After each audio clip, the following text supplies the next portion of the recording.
हे सलाम इस तिरंगे को जिससे तेरी शान है, ऊपर हमेशा इसको उठाए रखना जब तक दिल में जान है, ऊपर हमेशा इसको उठाए रखना जब तक दिल में जान है। मेरा नाम हंसिका सिंह बोध है, मैं कक्षा 6 की छात्रा हूँ। आदरणीय प्रधानाध्यापक, सभी शिक्षकगण एवं ग्राम प्रधान, समस्त ग्रामवासियों, मैं आप सभी के सामने 26 जनवरी के इस पावन अवसर पर संविधान के बारे में कुछ भाव साझा करना चाहती हूँ। आशा है आप सभी को बहुत बहुत पसंद आएंगे। भारत एकमात्र ऐसा देश है जो आज उन्नति के शिखर पर बैठा है, क्योंकि उन्होंने धर्म को संविधान माना। हमने संविधान को ही पहला धर्म माना। आपने कभी मस्जिद की मौलाना महिला देखी है? आपने कभी मंदिर की मुख्य अतिथि पुजारी महिला देखी है? आपने कभी चर्च की फादरी महिला देखी है? नहीं देखी तो आपने कलेक्टर, डीसी, राष्ट्रपति, प्रधानमंत्री, आईएएस ऑफिसर, टीचर, नर्स महिला देखी है? हाँ देखी है। तो जो अधिकार आपको धर्म नहीं दे रहा, वो अधिकार आपको भारत का संविधान दे रहा है। मैं अपने वक्तव्य को प्रारंभ करने से पहले यहाँ पर से सभी लोगों से प्रश्न पूछना चाहती हूँ। वह कौन सी चीज है जिसे हम देख तो सकते हैं परंतु छू नहीं सकते? यही प्रश्न सन 1943 से पहले कक्षा में किया गया था। उस समय विद्यार्थियों ने इसके अनेक उत्तर दिए। किसी ने कहा हम आकाश को देख तो सकते हैं परंतु छू नहीं सकते। किसी ने कहा हम सूरज को देख तो सकते हैं परंतु छू नहीं सकते। लेकिन उसी कक्षा के बाहर बैठकर पढ़ने वाला छात्र तब तबाही आंखों को लेकर खड़ा हुआ और पानी के भराए घड़े की तरफ देखकर बोला कि मैं प्यास से तड़प कर मर भी रहा हूँ, फिर भी मैं इस पानी के घड़े को देख सकता हूँ, छू नहीं सकता, क्योंकि मैं एक अछूत जाति का हूँ और वह अछूत जाति का विद्यार्थी कोई और नहीं बल्कि हमारे संविधान के निर्माता डॉक्टर बाबा साहब भीमराव अम्बेडकर जी थे। आज 77 वर्षों के बाद कक्षा भी वही है, सवाल भी वही है, पानी का घड़ा ही वही है, किंतु कुछ बदला है तो वो ये कि किसी भी जाति का छात्र हो सबके साथ बैठकर खेल भी सकता है, पढ़ भी सकता है, पानी भी पी सकता है।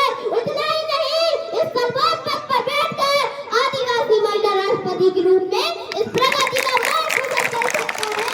ये प्रगति है आपको हमारे संविधान में।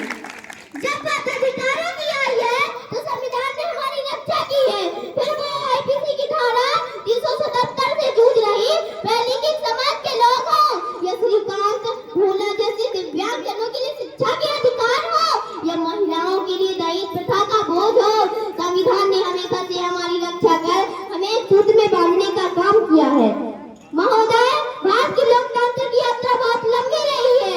जब देश आजाद हुआ तो उसके साथ कई सारे राष्ट्र भी आजाद हुए, किंतु हम वहाँ जाकर देखेंगे तो पता चलेगा वहाँ पर कहीं अराजकता है, कट्टरता है, संपादकता है, भुखमरी है, गरीबी है। परंतु भारत एकमात्र ऐसा देश है जो आज उन्नति के शिखर पर बैठा है, क्योंकि उन्होंने धर्म को संविधान माना। हमने संविधान को ही पहला धर्म माना। लंदन में मुस्कुराते हुए कोई चर्चिल ने कहा था कि ये देश आजाद हो भी जाए तो बहुत दिनों तक टिकेगा नहीं, यह टूटकर बिखर जाएगा।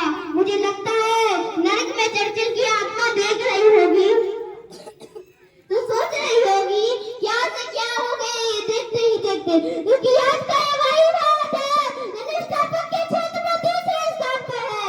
ये वही भारत है जो ओलंपिक की कोकियों की धरती के अंदर झंडा तिरंगा लहरा देता है। ये वही भारत है जो चंद्रयान 3 को पूरी दुनिया में सबसे कम वजन में पहुंचा देता है, क्योंकि हमने अपने कर्तव्यों का निर्वहन किया है जिससे हम इस प्रगति के सोपान पर चढ़ते जा रहे हैं। और अगर इसी तरह देश का प्रत्येक नागरिक अपने कर्तव्यों का निर्वहन करता रहा तो यकीन मानिए 2047 तक विकसित भारत का लक्ष्य एक सूक्ष्म होगा।